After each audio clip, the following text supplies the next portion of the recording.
I have some big questions I want to ask you, but I've got something that's important to me personally. It's smaller and more targeted, and want to give you an opportunity to respond. I know that you and I, and certainly the chairwoman, agree that our nation's students need more and better civics education. I'm deeply concerned by a Federal Register notice published last month by your department proposing competitive priorities for the national programs in civics.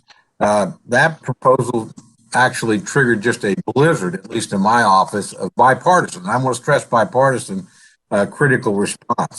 It's effectively, in my view, jeopardizing civics as a bipartisan priority and potentially jeopardizing a piece of legislation the chairwoman and I have worked on together for a long time. Specifically, the Federal Register notice references the 1619 project and the work of a controversial scholar.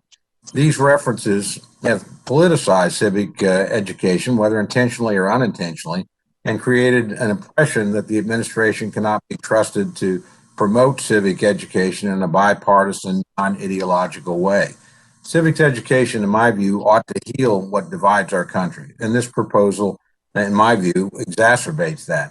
In light of those concerns, would you, number one, explain the reference if you're familiar with it, which I suspect you are, and then would you consider withdrawing the proposal pending further consideration?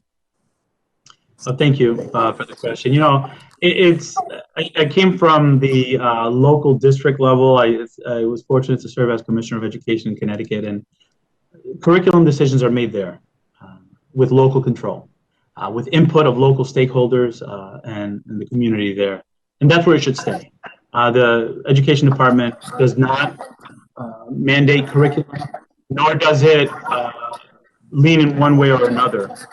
What it does do is provide parameters for grants to be submitted, clarity, so that those who are submitting grants can submit.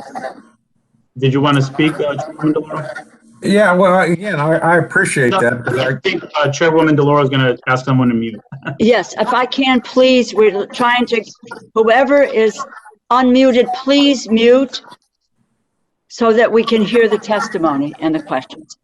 So, Congressman Cole, I'm going to be quick because I see your time is ticking. But I do feel, listen, I've been an educator for over 22, 23 years. It's critically important that our educators have voice in developing curriculum, because we know that curriculum should serve as a window and a mirror and a sliding door into their own experiences and other experiences, as Dr. Rudine Sims Bishop has taught us in education. So curriculum does a lot more. What it does is engage students, and students should always see themselves in curriculum as well. So I welcome seeing states come up with creative ideas on how to have students be seen in their curriculum, but do so in a manner that builds community. Educators can do that. We can build community under one flag by doing this, and I have complete confidence in the educators across the country that they can get it done. Too. I used to be one, and my son's a public school teacher, so and I appreciate your remarks, by the way, honoring our teachers. But you know, I am worried when something, and I agree with your statement. We should not be dictating curriculum at the federal level. That's not our role. It's not our responsibility. But when I see grant standards laid out in the 1619 project, which you know we can discuss at length, but it's very controversial. And I see a scholar, respected scholar, I'm sure, but again, controversial scholar. And those are sort of laid out. The impression left is, okay, we want a particular version or particular kind of civics taught. And we're dictating. And I've had these people contacting me. I think you had 37 senators write you about this. Across the political, it's not Republicans. I actually had Democrats that are interested in civics education. This also raises issues. So I don't have a lot of time left. I certainly want to give you a chance to respond, and I certainly would welcome a further dialogue about it. But I really want to flag this because I can tell you, the political opposition to what I consider a bipartisan bill and something we ought to be working on is growing, and it's growing across the political spectrum. And that registry notice has a lot to do with sparking this off. Thank you. Thank you, Ranking Member Cole. I appreciate your perspective. I can assure you that I do want to work with you and others to listen to the different perspectives. And let me just underscore, you know, our educational system, yes, we have a divided country, but our education system is going to unite us.